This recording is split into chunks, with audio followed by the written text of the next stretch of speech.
Hoy nos adentramos en el mundo del CrossFit, una disciplina que, bueno, levanta pasiones y a veces también ciertas preocupaciones. Queremos entender mejor una parte crucial, las lesiones. Exacto. Es un tema importante, sin duda. Y para hacerlo con rigor vamos a analizar en detalle un estudio científico muy concreto. Se titula Epidemiology and Risk Factors of CrossFit-Related Injuries, a Cross-Sectional Study Among Athletes in the Czech Republic. Un título largo, sí. Jaja, sí. Los autores son Peter Schlegel, Katerina Stuchlikova y Bohushka Bernosh. Mm, Este trabajo se publicó en el Journal of Sports Science and Medicine, volumen 24, páginas 739 a 746, y está online desde diciembre de 2025. Nuestra misión hoy, pues, es desgranar las ideas clave de esta investigación hecha en la República Checa, ver cuántas lesiones hay, de qué tipo son, qué factores aumentan el riesgo y, bueno, qué impacto tienen en los atletas. perfecto. Y antes de meternos de lleno en los datos, si te parece, ponemos un poquito de contexto. Adelante. Solo recordar brevemente qué es CrossFit. Es un programa de entrenamiento funcional, muy variado y que se ejecuta a alta intensidad. Funcional, variado y alta intensidad. Las claves. Eso es. Combina elementos de halterofilia, como el peso muerto o las arrancadas, movimientos gimnásticos, pues dominadas, flexiones pino, y también ejercicios más aeróbicos como correr o remar. Las sesiones, los famosos WODs, duran normalmente 1 hora. Son intensas, a menudo te llevan por encima del 85-90% de tu frecuencia cardíaca máxima, desafían muchas capacidades a la vez. Y se entrena en grupo, ¿no? Que eso también es característico. Totalmente. Normalmente grupos de 8 a 20 personas. Y eso crea una comunidad muy fuerte. Ayuda mucho a que la gente siga, a la adherencia. Explica en parte por qué es tan popular en todo el mundo, con miles de boxes afiliados. Vale, perfecto. Con esa base clara, vamos a los números del estudio checo. ¿Qué nos dice sobre la frecuencia? ¿Son realmente tan comunes las lesiones? Pues mira, los investigadores encuestaron a 456 atletas, gente que llevaba al menos 6 meses entrenando CrossFit. O sea, no eran novatos totales. Ajá.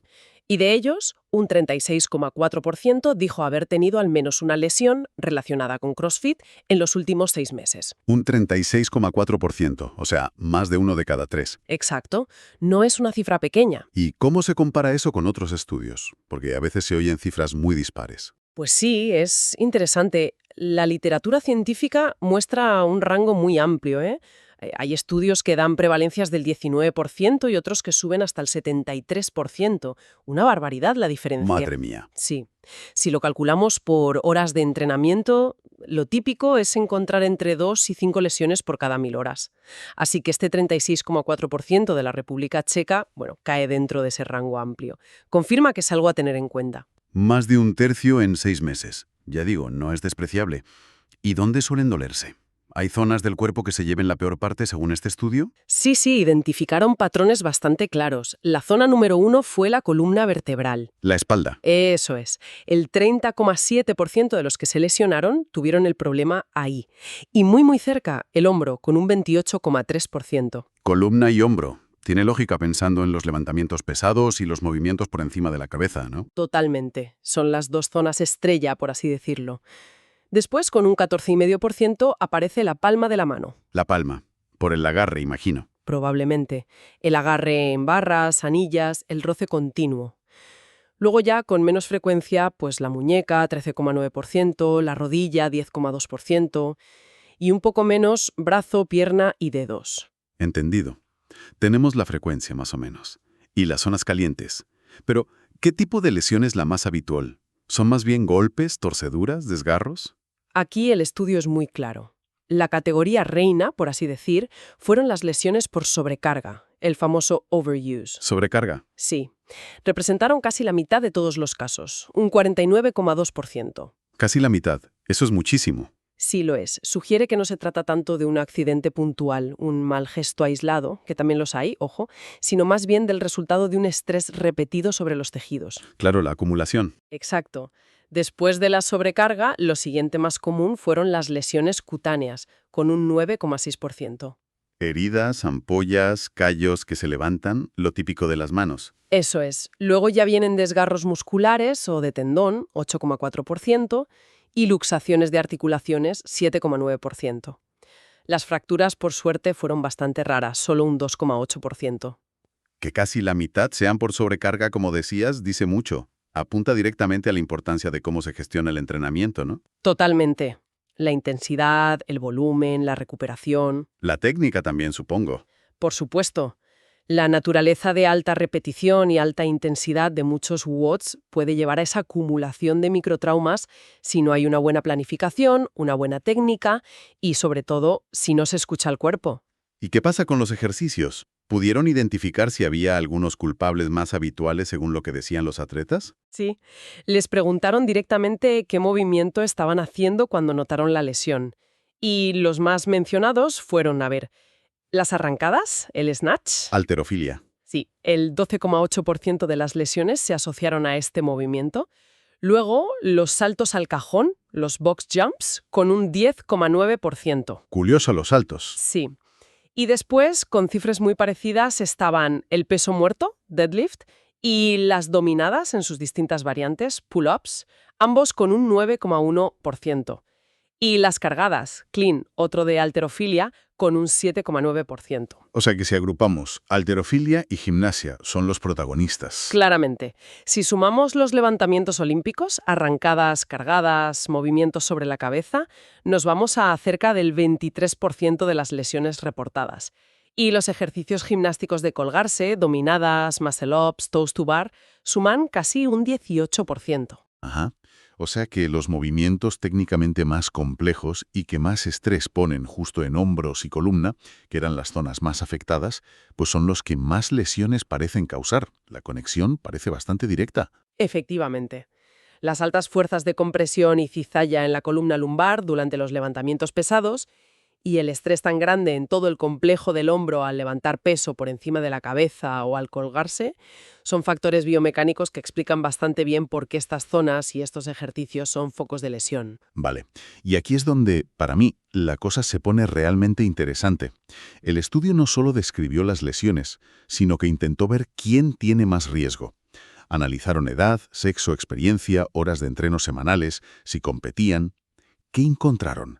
¿Hay un perfil de mayor riesgo? Pues sí, hicieron análisis estadísticos para ver qué factores predecían tener una lesión, controlando la influencia de los otros factores. Y encontraron dos asociaciones significativas. A ver, La primera es sorprendente, la verdad, la edad. ¿la edad en qué sentido? Resultó que ser más joven se asociaba con un mayor riesgo de lesión. Más joven, más riesgo. Eso es contraintuitivo. Sí, choca un poco al principio. La media de edad de los que se lesionaron era de unos 31 años, frente a los 33 de los que no se lesionaron. Calcularon algo llamado odds ratio. El odds ratio, sí. ¿Cómo lo interpretamos fácil? Vale. Imagina que compara las probabilidades de lesionarte en un grupo frente a otro. Si es menor que 1, como aquí que fue 0,97 por cada año más de edad, Ajá. significa que cumplir años, en este caso, reducía ligeramente las probabilidades de lesionarse. Por cada año mayor, un 3% menos de probabilidad, aproximadamente. Y esto fue estadísticamente significativo. Estadísticamente significativo, o sea que no es casualidad. Exacto, que es improbable que esa diferencia se deba al azar en esta muestra. Hay una señal real ahí. Vaya. ¿Y dan alguna explicación? Porque uno pensaría que la gente más joven está más en forma, se recupera mejor. Bueno, el estudio no lo demuestra, pero lanza una hipótesis. Plantean que quizás los atletas más jóvenes tienden a ser, digamos, más agresivos entrenando. A forzar más. Puede ser. O asumir más riesgos, a no escuchar tanto las señales del cuerpo, tal vez por falta de experiencia o por ese ímpetu competitivo. Es una posibilidad. Tiene cierta lógica. ¿Y cuál fue el segundo factor de riesgo que encontraron? La participación en competiciones. Eso sí me cuadra más. Sí, esto es más esperado. Los atletas que dijeron que no competían tenían un riesgo significativamente menor de lesionarse que los que sí competían. El odds ratio fue de 0,61. 0,61. O sea que los que no compiten tienen casi un 40% menos de riesgo relativo. Competir casi duplica el riesgo, entonces. Aproximadamente, sí. Y tiene sentido. En una competición, la presión, la adrenalina, las ganas de darlo todo, Te llevas al límite. claro. Puedes forzar más de la cuenta o incluso descuidar un poco la técnica en momentos clave. Eso lógicamente aumenta el riesgo. Muy claro. Edad, ser más joven y competir. Esos son los dos factores clave según este estudio checo. ¿Y qué pasó con el sexo, las horas de entreno o la experiencia? ¿No influyeron nada? Pues a ver, vamos por partes. Respecto al sexo, no vieron diferencias en la tasa general de lesiones entre hombres y mujeres. La probabilidad global era similar. Vale. Pero sí que observaron diferencias en dónde y cómo.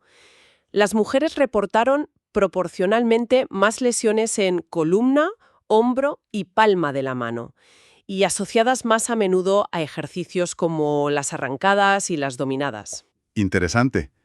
¿Y por qué? Los autores mencionan posibles explicaciones como diferencias biomecánicas, quizás mayor movilidad articular en mujeres, factores hormonales, pero concluyen que hace falta más investigación para confirmarlo. Entendido. ¿Y el volumen de entrenamiento? ¿Las horas semanales? Con el volumen pasó algo curioso. En un primer análisis simple, sí vieron que los lesionados entrenaban un poquito más de media, 5,9 horas a la semana frente a 5,3. Ajá.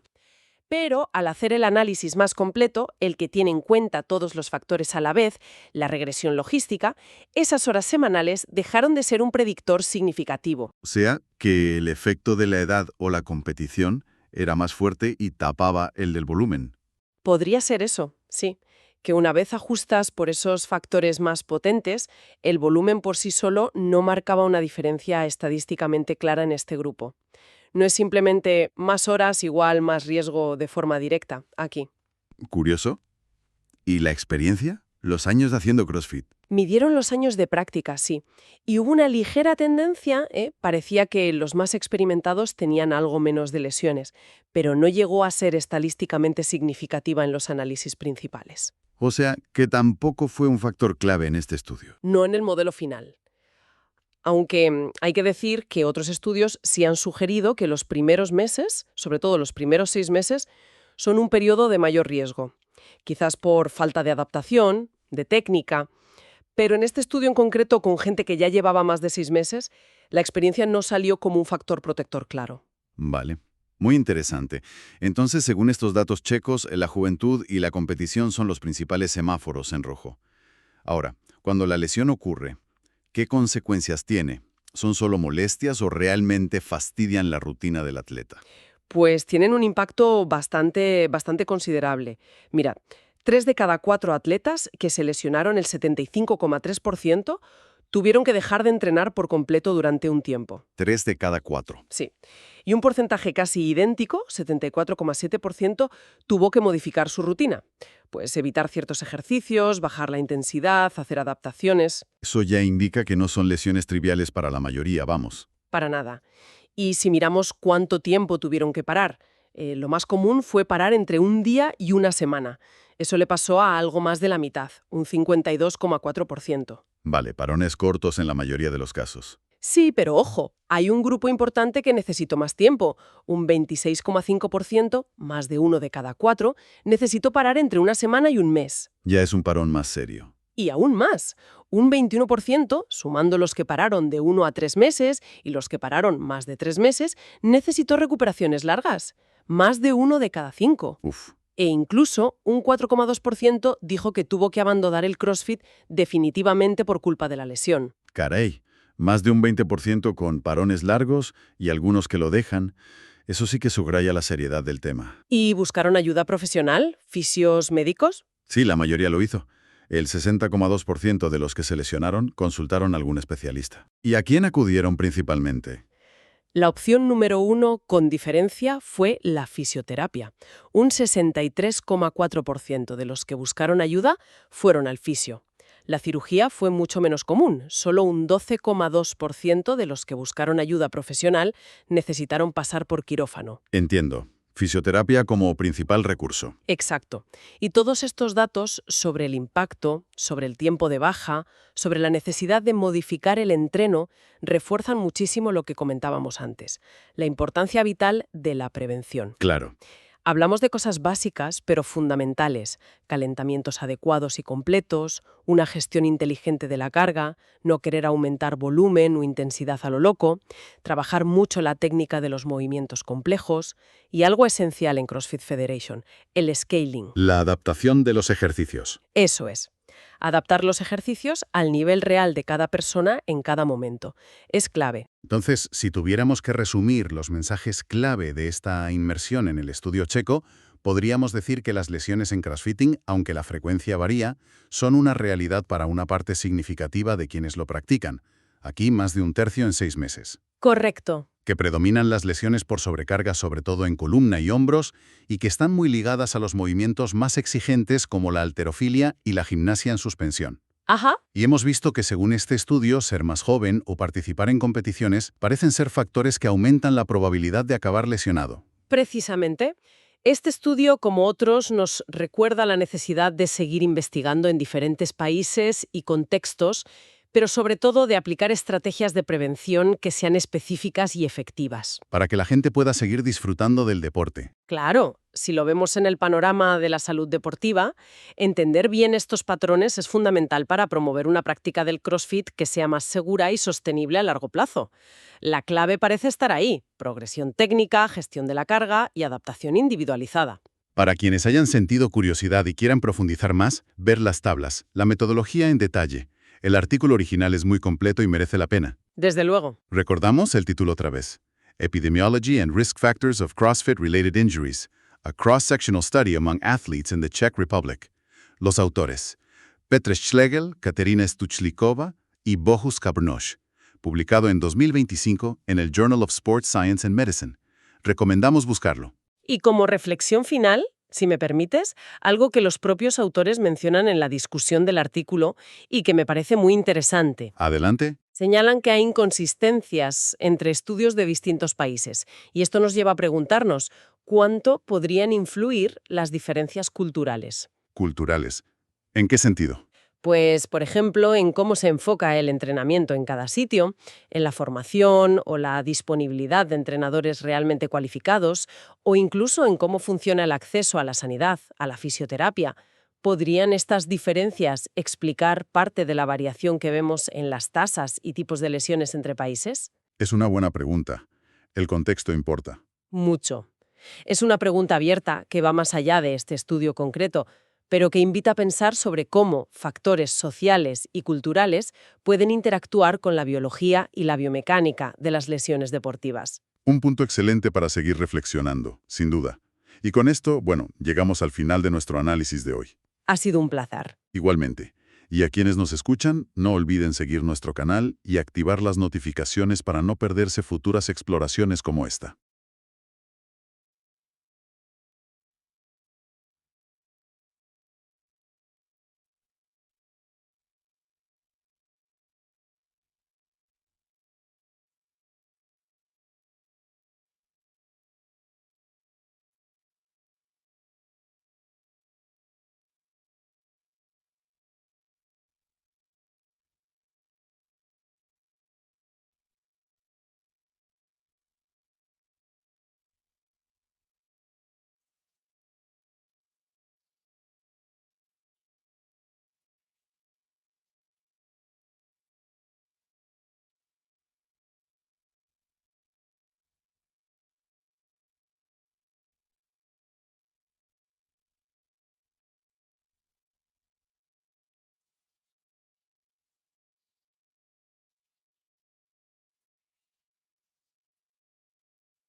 Igualmente.